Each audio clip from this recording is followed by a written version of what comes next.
Welcome to the Authentic Self Revolution. I'm Carly, your guide on this journey to genuine living and the real wealth of freedom and fulfillment. In a world that just loves to tell us who we should be, we're here to remember who we truly are. We're here for the questioners, the misfits, and anyone who's ever felt there must be more to life than following the script. Each week, we peel back the layers of shoulds and musts and dive into practical ways to live more authentically. If you're listening only and want to see my face, you can head over to my YouTube channel, Owning Authenticity, where you'll find this podcast along with a treasure trove of other content aimed at uncovering who you truly are. Your authentic self is waiting, so let's dive in.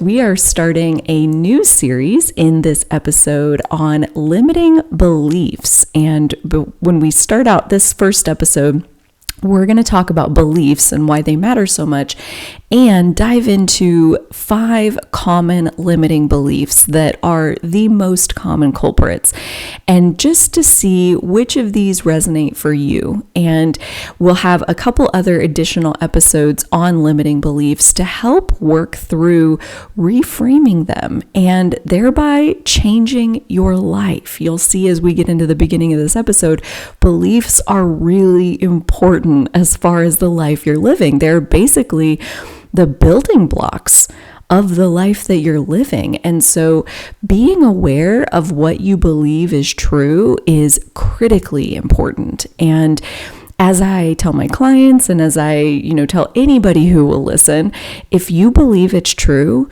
it is. And if you believe it's not true, then it's not. The truth is what you believe it is. Okay, and in this 3D Earth school that we are living in, our beliefs are creating our reality.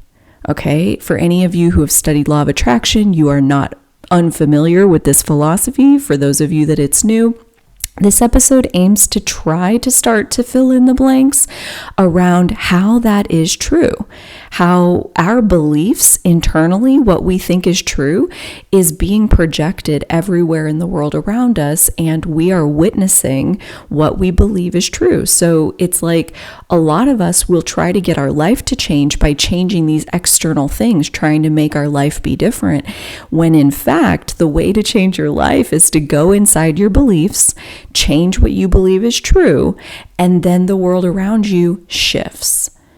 We are not all sharing the same reality, okay? We are each individually living in our own unique reality, and that reality is made of our beliefs. So our individual belief system is incredibly important. And to start off with, I want to talk about the definition of beliefs and what specifically I mean by limiting beliefs. And I'm sure there are many, many people talking about this out there, and they may have some subtle distinctions to how they're presenting these two concepts. But just so we're all on the same page going into this conversation, beliefs are the lens through which we view reality, and really thereby the way we shape our reality. They're the stories we tell ourselves about what's true, what's possible, and how the world works. Okay? And we'll get into lots of examples here so that this will hopefully get a little bit clearer as we go along. Beliefs are the unconscious rules and assumptions that we use to interpret every experience and to be able to make decisions. All right, so our beliefs are often formed in those very early years of life, and we typically don't question what we believe is true. We take it as like that's just the way the world is. That's how everybody thinks. That's just normal. Normal is just what you believe. And really, normal are your unconscious beliefs. Okay. And they're like the operating system of our mind. All right. It's like the framework of our mind. It's like the roads on the roadway that you even have the option of traveling that way because there's a road. It's running silently in the background, but influencing every choice we make. And as we get into the 5 most common limiting beliefs, you'll see how insidious these limiting beliefs really are as far as like limiting possibility. Essentially like shutting off roads, like road closures all over the place of like, if it's not possible, if you think it's not possible, then it's literally not. Okay. Our willpower, our attention, our focus will create what our mind believes is possible, right? So if you think it's not possible, why would you try? Why would you take a risk? Why would you roll the dice? Why would you spend time coming up with ideas and being creative about how it could work? You already decided it's not possible. That road closed, you moved on. So it's not a big deal, right? Like you can have whatever beliefs you want. This is one of the beauties of each of us being a sovereign being, each of us having free will, each of us having our own unique mind space, our internal world that creates the external world. And there's also the subset of beliefs called limiting beliefs. And specifically, a limiting belief is when the story you're telling yourself is closing off the road that you need to get where you want to go, right? Like that's a limiting belief. It's like, I want to go over there, but I don't believe there's a way to get over there. And now I'm suffering. Or I want to go over there and other people can go over there, but I don't deserve to go over there. I'm not good enough to go over there. I'm not smart enough. I'm not educated enough. I don't have enough resources. People don't support me enough to go over there where I want to go. And again, like the limiting belief is when what you want is on the outside of what you're living, right? Which is almost all of us, all the time. There's always something more that we are aspiring towards. And when we want to live more than what we are currently living, again, a lot of people will go about it trying to live it out in the external world, trying to fix the relationship, trying to get promoted at the job, trying to like whatever it is that is what they want to be different. They're trying to affect change externally. And this episode is about flipping the script and going into your internal world, exploring your beliefs that are making you a match to the life you're currently living. Because that is only always true, is that the life you are living matches your beliefs. And so if you want a different life, or if you want even part of your life to change, then it's a matter of like going in, finding the belief that's matching you to your current reality and changing that belief, believing bigger, right? Removing the limitation, and then the external reality shifts to match your new, bigger belief. Okay. And I think like before I get into my own personal story, where I have a lived experience of this being true, I want to give you the definition for limiting beliefs. So these are the stories we've internalized that place false boundaries around our potential, capabilities, and worth. Okay, notice the key phrase here are false boundaries, right? In our mind, we believe like that's just the way it is. There is no road that goes over there for me. Right? Like it's just not possible. But that's a false boundary, right? As we get into the 5 most common culprits, like we'll dig down into them a little bit and talk about like how does somebody come to believe that? And it's just never true.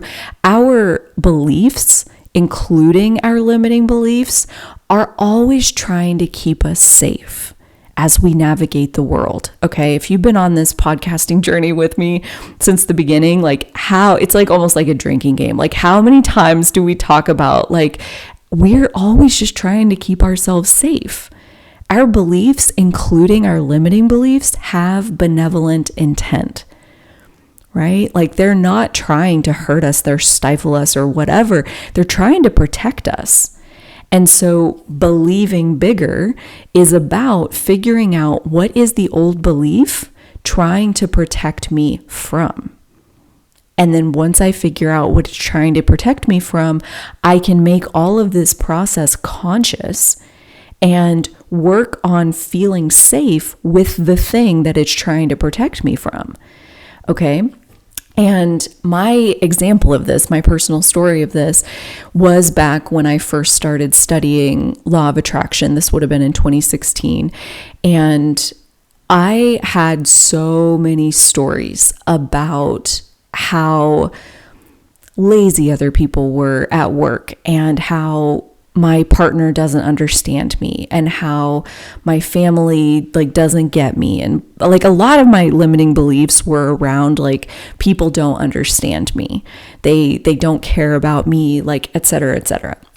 And that's a problem, because if you believe that people don't care, then you're looking at the world through the lens of they don't care about me. And what that means is that you're basically wearing blinders that are excluding all the evidence that is proving just how much they do care. And you have almost like a confirmation bias of if I believe you don't care, I'm going to see every bit of your behavior, your words. I'm listening through this lens of you don't care about me. And everything that you do becomes proof that reinforces that you don't care about me. Or if you don't understand me, then every single time I feel like you didn't understand what I was saying, or you didn't ask me a follow-up question, or whatever, everything just turns into evidence to confirm what I already believe.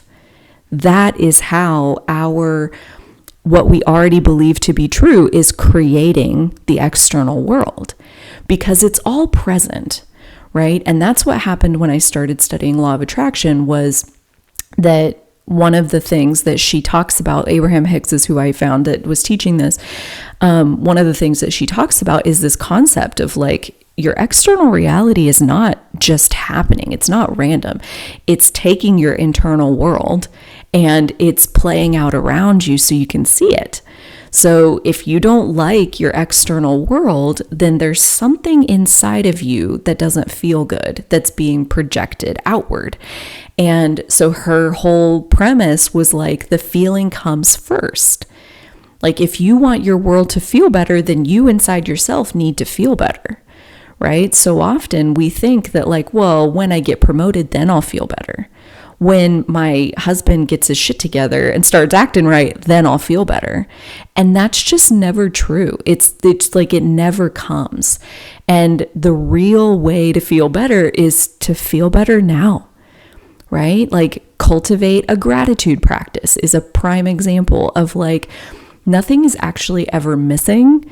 It's just we can't see it because our beliefs are keeping us from seeing it.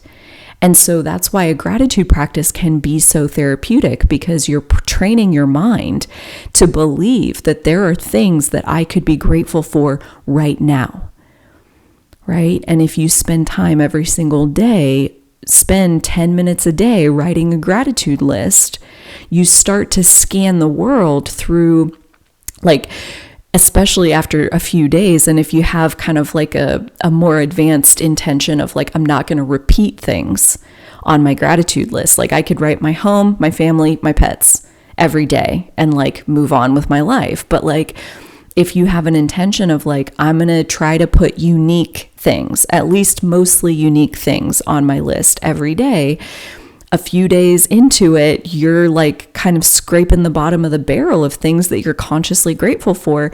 And you're having to really build your muscles to be able to see what could I be grateful for? And now you're scanning your reality for what's a good thing that's already right here with me. What's a good thing that's happening in my life? And that is just a complete change. It's a complete change in this filter through which you see the world. Versus nobody understands me, I don't like my job, they don't appreciate me. When we believe those things, everything that happens just confirms that, yep, that's true. Yep, that's true.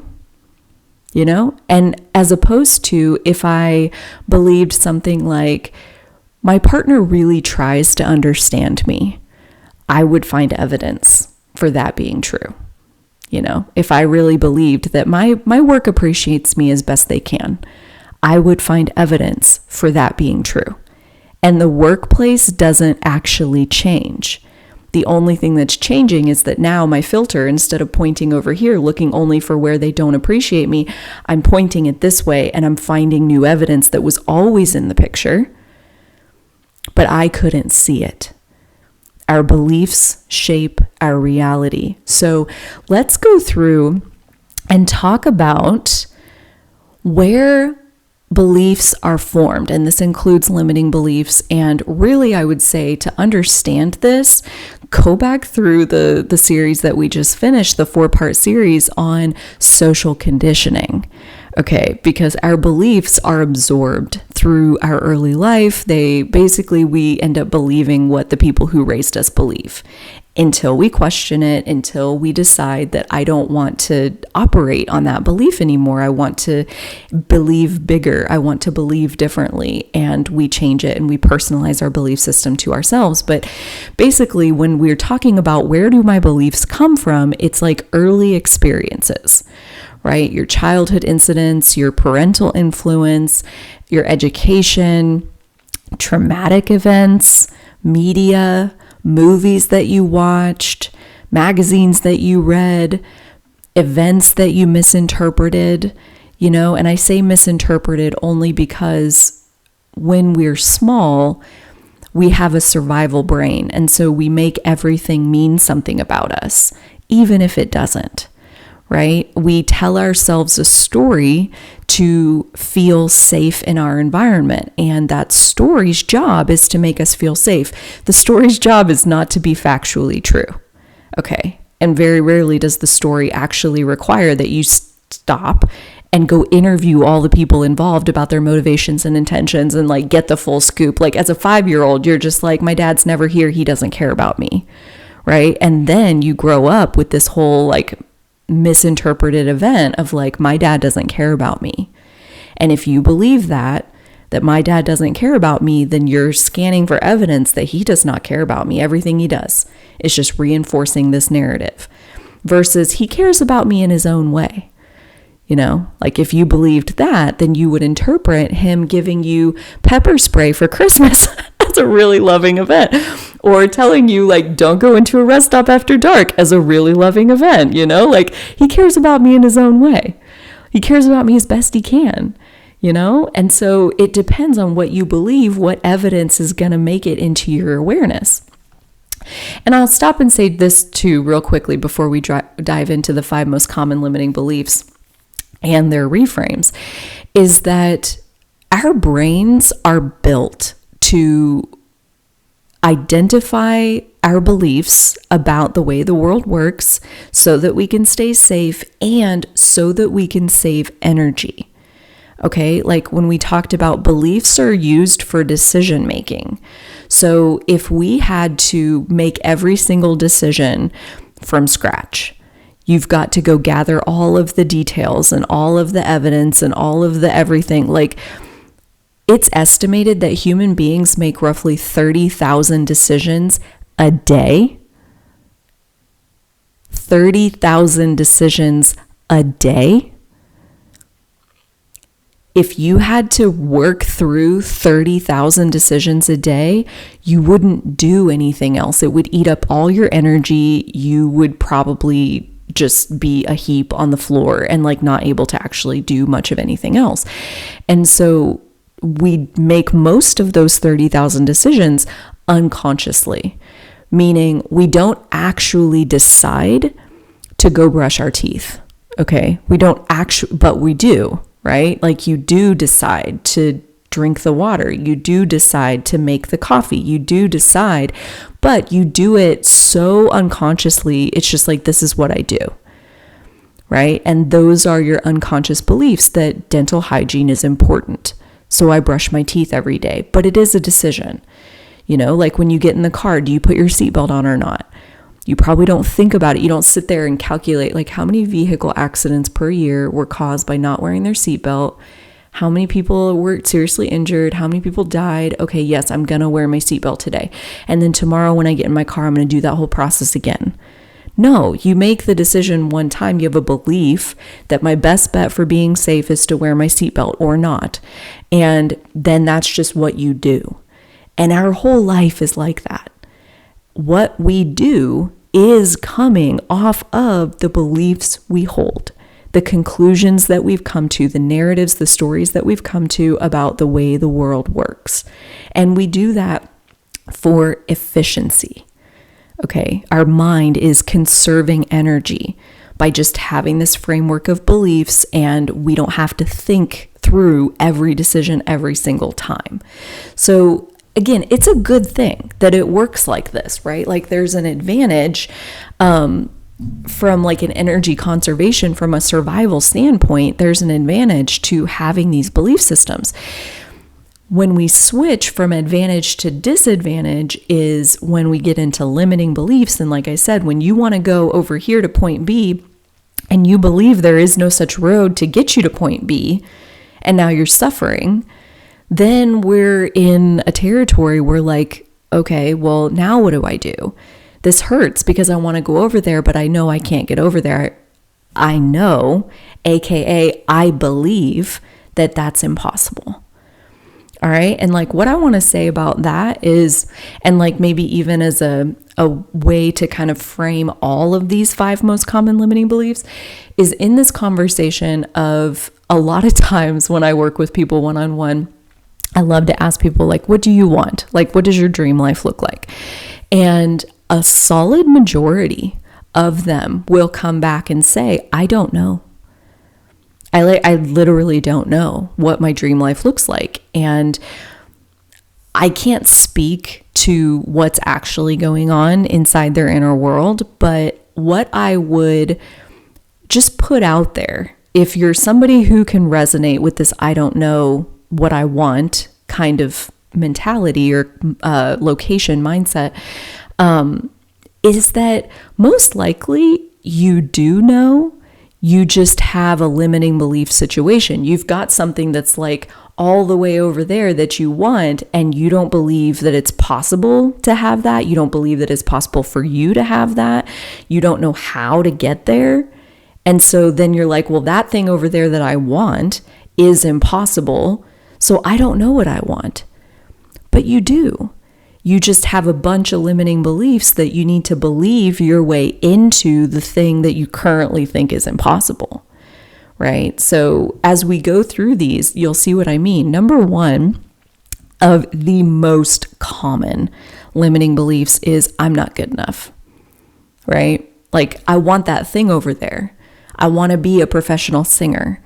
I want to be, I want to go back to school and do a completely different career. But I'm not good enough. So yeah, I don't really know what I want. And it's like, you do, but your belief says there is no road for you to get there. And so because you've deemed this dream impossible, you think that now I should come up with a new dream. And as we're going to reframe this one, and with any of them, it's like, instead of thinking that you need a new dream, how about trying to believe that the dream that you already wrote off as impossible, how about trying to believe that it's possible? There's an idea, I'm not good enough.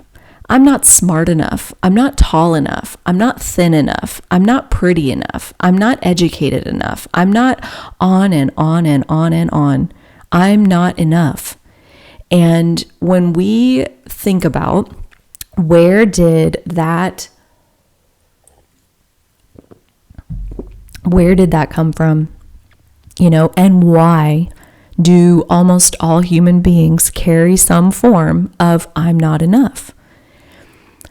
And I would say, if you look back at your childhood, there were some of your needs that your parents were not able to meet. And I say able, maybe they weren't willing, maybe they didn't have time, maybe they, whatever. And again, a child's mind will tell it the version of the story that keeps it the most safe.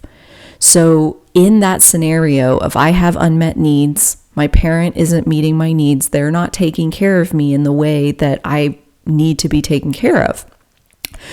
Rather than believing that they are failing at this job of caretaker, failing being a spectrum, not a black and white thing, but on this front, they're not meeting my needs, they're failing to meet these needs, they are deficient parents, right? They're deficient caretakers in some way. Our little mind won't ever come to that conclusion because we rely on this person for survival, right? We depend on them. And so we need to believe that they are taking care of us, that actually they are providing the perfect care. They are doing exceptional jobs, that they are like basically God. They are our source for survival. They are perfect. They're doing it perfectly.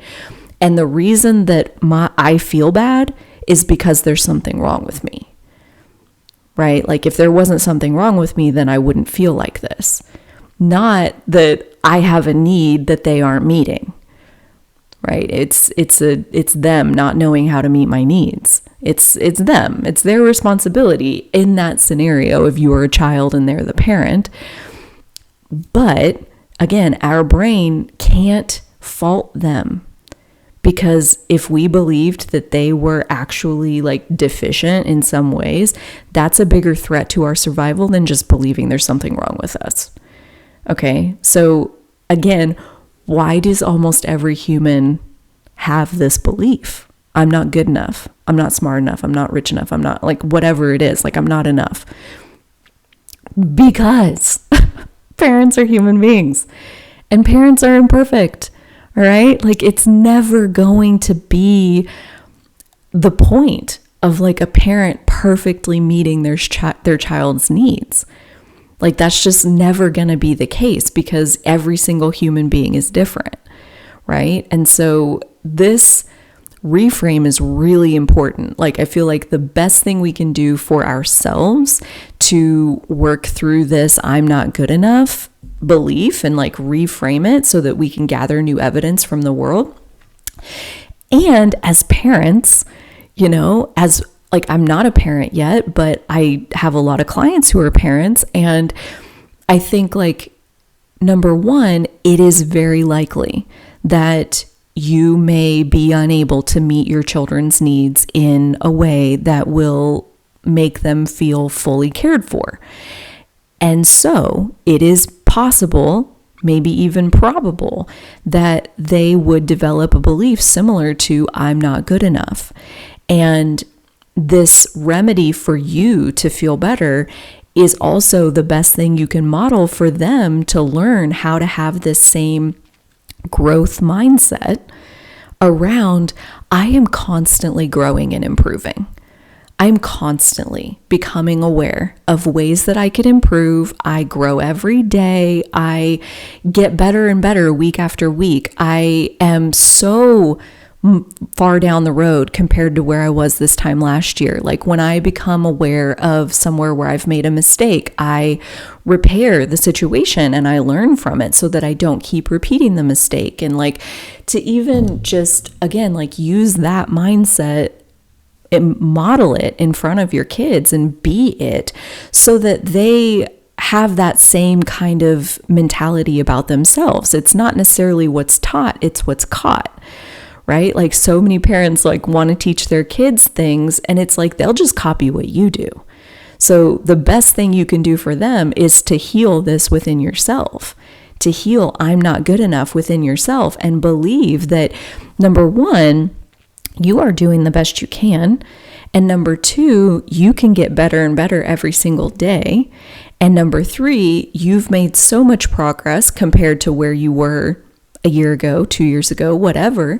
And so to start to reframe this and like really get that to sink in, a quick exercise, and I would even encourage you to pause the video and do this real quick, is to list 3 recent accomplishments that you can celebrate.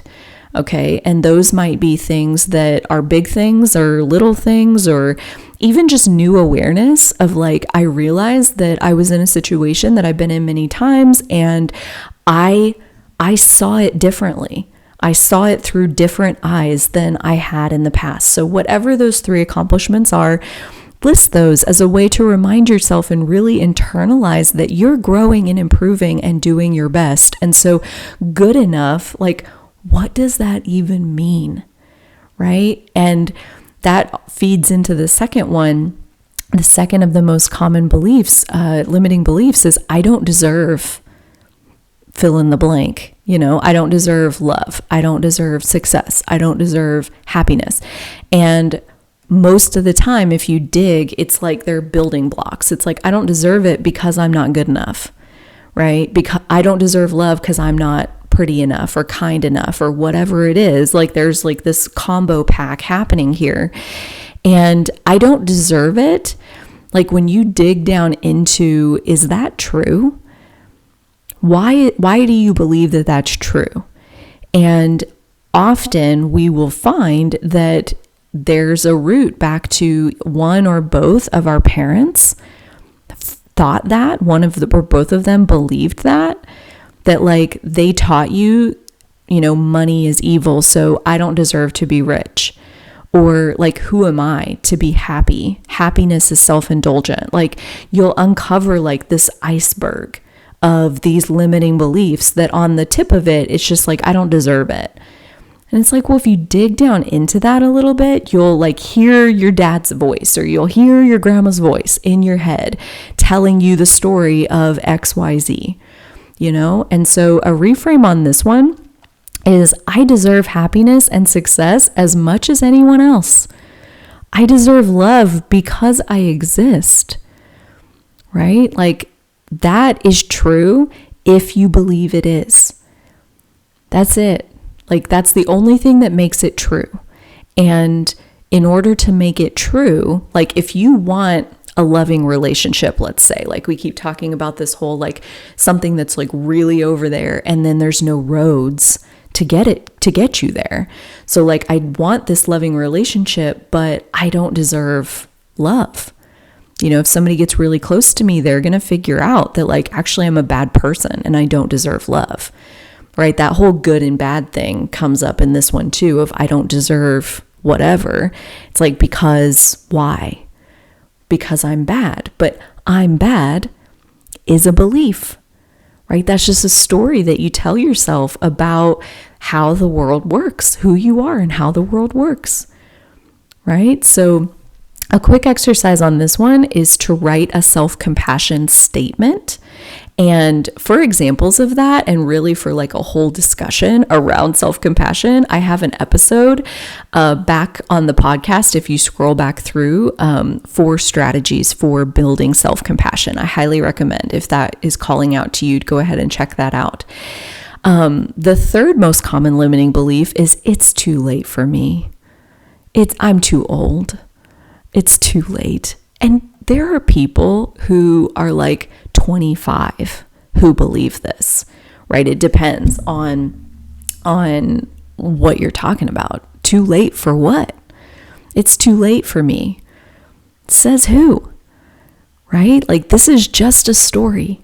This is just a belief. And I would also encourage you, I hear like in my mind right now, I hear resistance that's like arguing with me, where like somebody hears me say like, that's just a story. And they're like, no, it's not. It's too late, because in the modeling industry, you can't model after the age of 23. Like then you have to blah, blah, blah. And it's like,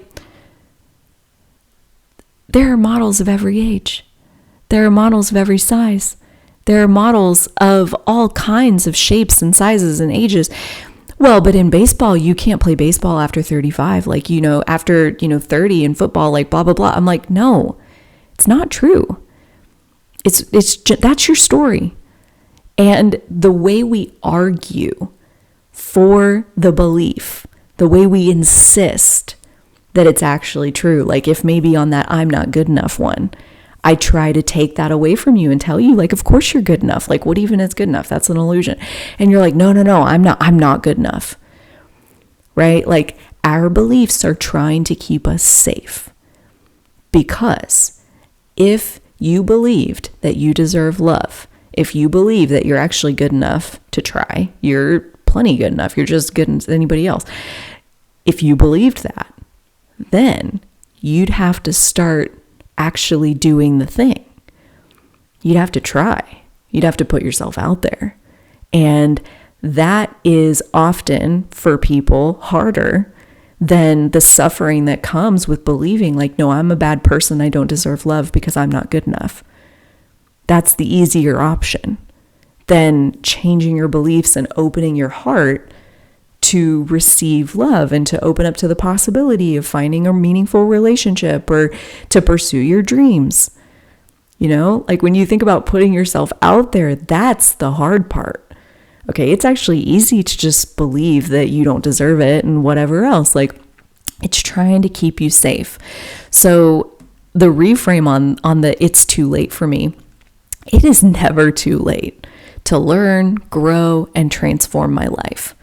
You know, you might also like, it's never too late to chase my dream. It's never too late to try. If you're alive, time's not up. Okay, you've got breaths left to take, then there's time, right? But that's true for me because I believe it's true. So you got to believe it for it to be true. And the quick exercise on this one is to look for examples of someone who succeeded later in life. Okay, like they had their big breakthrough at 45 or 50 or 60. Right? And if you look for the evidence of that, you will find it. But notice how you're like, that's not real. Like not even willing to go look for evidence that contradicts this belief of it's too late for me.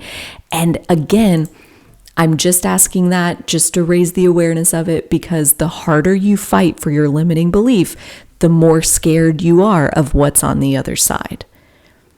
And that's how you believe bigger, is you get comfortable with what it is that the belief is trying to protect you from. So number 4, most common limiting belief is I have to be perfect to be accepted. All right, I have to be perfect to be accepted. And when we think about where this came from, I mean, chances are, I have a video on my YouTube channel actually called The Wound of Conditional Love. And it's this. It's like when I wasn't perfect, when I made a mistake, I got in trouble. When I got an A- on my report card, I got a lecture. When I missed a spelling word on my spelling test, I, didn't get whatever to go out with them to get ice cream with my brothers. Like whatever it was, like this pressure to be perfect is not a mystery when we look back at how we were treated, how we were rewarded, how we were punished.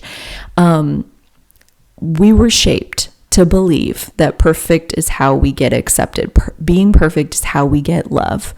And that is neither here nor there because it already happened and we can't change the past. But we can become aware that we are continuing to put that pressure on ourselves to be perfect for all kinds of reasons. Best that we become aware of what are the reasons. Like, I have to be perfect. This isn't perfect enough yet.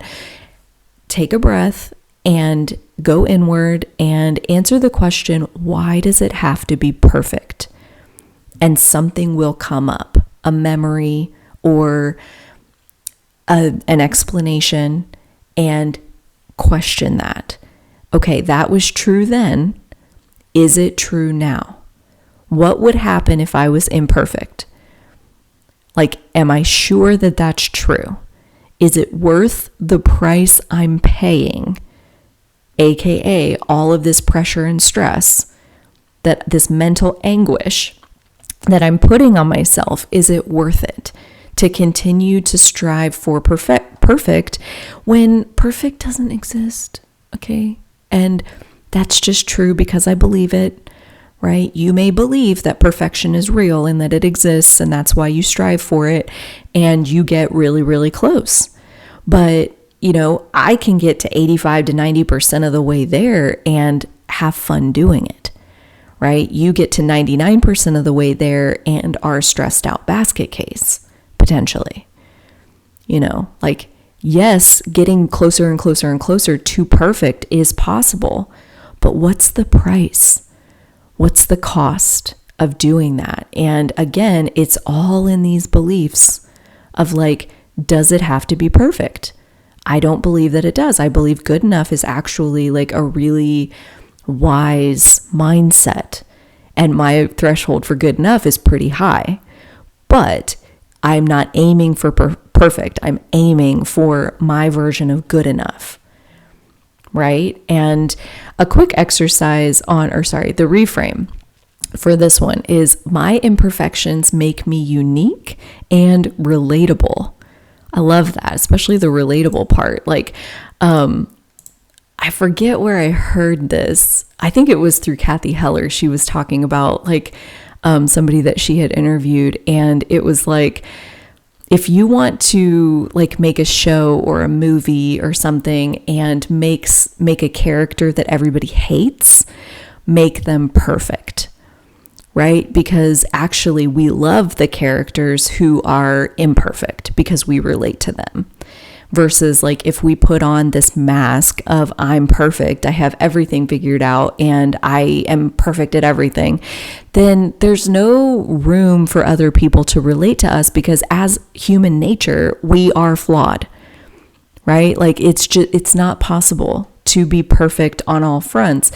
And a quick exercise is to think of a failure, quote unquote, failure, big air quotes around the word failure, that led to growth.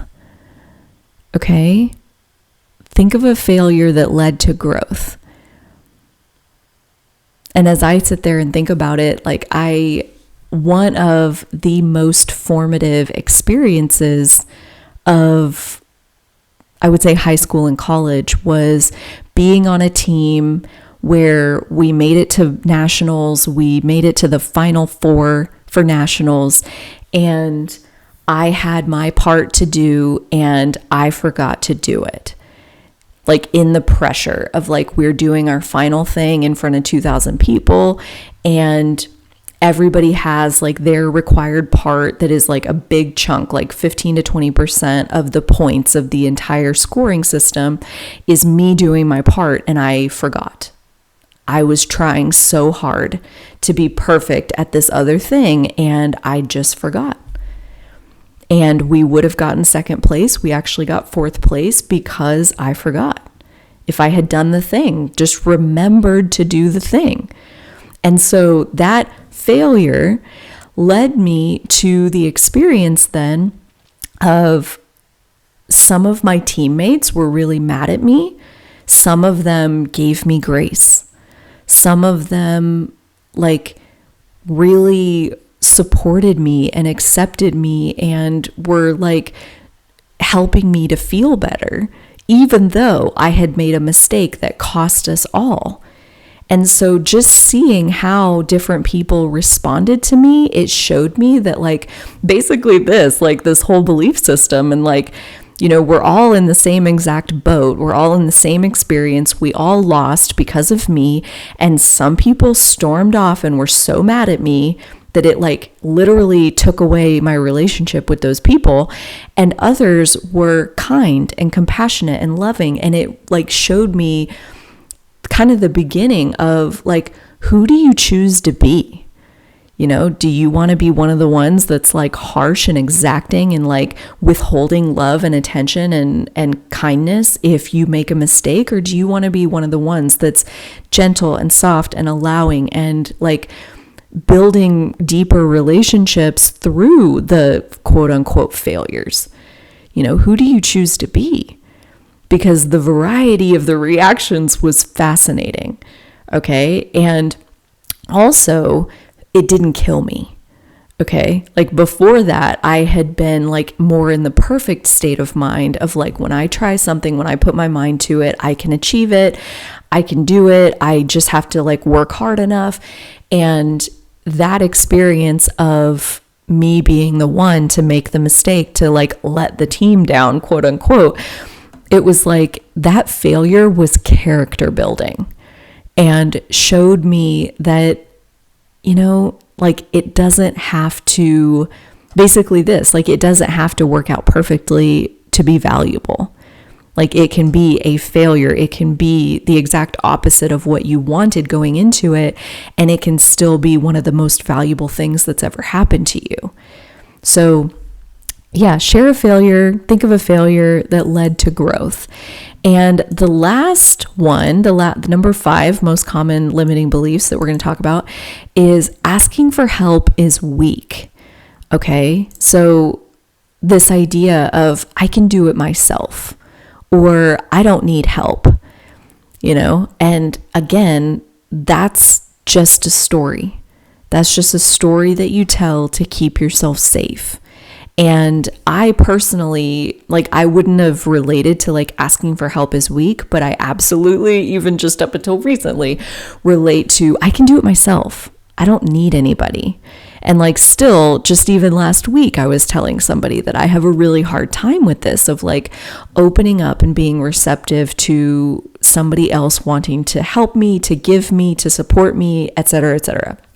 And when we think about where this came from, again, I can look at both of my parents, and they are both super independent, self-sufficient human beings, can both carry huge loads, make it look easy. And yeah, I can do it. I can get it done. I'll work 16 hours a day, but I can do it myself. I don't need your help. And when we think about how is this trying to protect us, it's again, kind of like the love example. If I believed that I was worthy of love, if I believed that I deserve support and help when that's what I need, then I would have to open up, and I risk somebody else disappointing me. I risk being let down because I needed your help and you didn't come through for me, right? You left me hanging or whatever it is. And that is the more vulnerable option. Then I don't need help. I can do it myself. That belief is protecting me from vulnerability and disappointment. And the reframe is seeking support is a sign of strength and self-awareness, right? Being self-aware enough to know that, right, there's a lot that I can do for myself. And there are these other facets of my life, my personality, my needs, that it's actually really nice to have somebody contribute. It actually feels really good to have somebody support me in these ways, So to be aware, to know myself well enough of where do I even want support? What even are my needs and preferences for support? And being willing to open up and clearly and directly ask for what I need, ask for the support that I need, that is a sign of strength, not weakness, because I'm risking the vulnerability of being told no, of being told yes, and then that person doesn't come through, of, waiting around and that person doesn't deliver. I'm taking on a risk by allowing myself to be supported. And that's the stronger option. That's the more difficult, more scary option than I can just do it myself. Of course you can. But just because you can doesn't mean that you should, right? And especially where, if you want something like a loving, committed, mutually respectful, mutually supportive relationship, then it's on you to believe your way into receiving support, receiving respect and appreciation, and receiving the love that you want. It's we want these things and then we aren't believing our way into them, right? So creating our external reality to be the way that we want it to be is a matter of believing our way into it. And so a quick exercise on this one is to identify one area where you could benefit from support. All right? What's one place where it would actually feel really nice for somebody to show up for you? And for this one, I'm going to ask you to show up for me by liking this video, by taking a second and leaving a review on the podcast. Okay, that is really helpful to me. And that's something that like I'm aware. I could go write 27,000 comments on my own video, but it's not the same. It's like tickling yourself. It's just not the same. Just doesn't hit the same way. So yeah, take a second, like the video. I really appreciate you doing that for me. And so as we think about this beginning of this limiting belief mini series on this podcast, beliefs are just our story of how the world works and who we think we are and what we think is possible, what we think we deserve, what we believe is true about what is our potential and what we are truly capable of. And our will create whatever we believe is true. Our blinders that we wear, what we believe is true, is what we will see in the world, to the exclusion of everything that's not that. So if you want to see something different in your life, it's about shifting your belief to be able to gather different evidence. And this is totally possible. It doesn't happen overnight. It requires a rewiring of your belief system. It requires that we stop believing these things unconsciously and that we bring it up into consciousness, which hopefully these 5 common limiting beliefs have done that, have started to bring those beliefs up into your consciousness where you can see that you're right. I actually do want this thing that I don't believe I deserve. Okay, so what do I do with that? Like what now? You're right. Okay, yeah. But like what now? Awesome question. Okay. This is the kind of conversation that I have in the authenticity activation sessions. You can go to owningauthenticity.com/activate and book your free one-on-one Zoom session where we can talk together about what is it that you want and what are the limiting beliefs standing in your way. Right? What is it that you want that you're not currently living, and how could you believe your way more into that reality? Right? This is the work I do in the group events I host, in the one-on-one work that I do with clients, in these complimentary activation sessions. This is the work I'm on about, is you get to have whatever you want. The only thing that's standing in your way is you believing you can't have it. Right? There's a teacher that I really love. Her name is Tracy Litt, and she says that you can have whatever you want if you give up one thing, the belief that you can't have it. Okay. You've got to believe that it's possible for you. And if you believe that it's possible for you, then it is possible for you. Right? Like that's the beauty of this belief conversation, is that our reality is so malleable, so shapeable. And so when you're ready to shape your reality into something different, check out the authenticity activation session. I would love to have that conversation with you. In the meantime, until next time, I do hope that you are taking such good care of yourself, and so will I.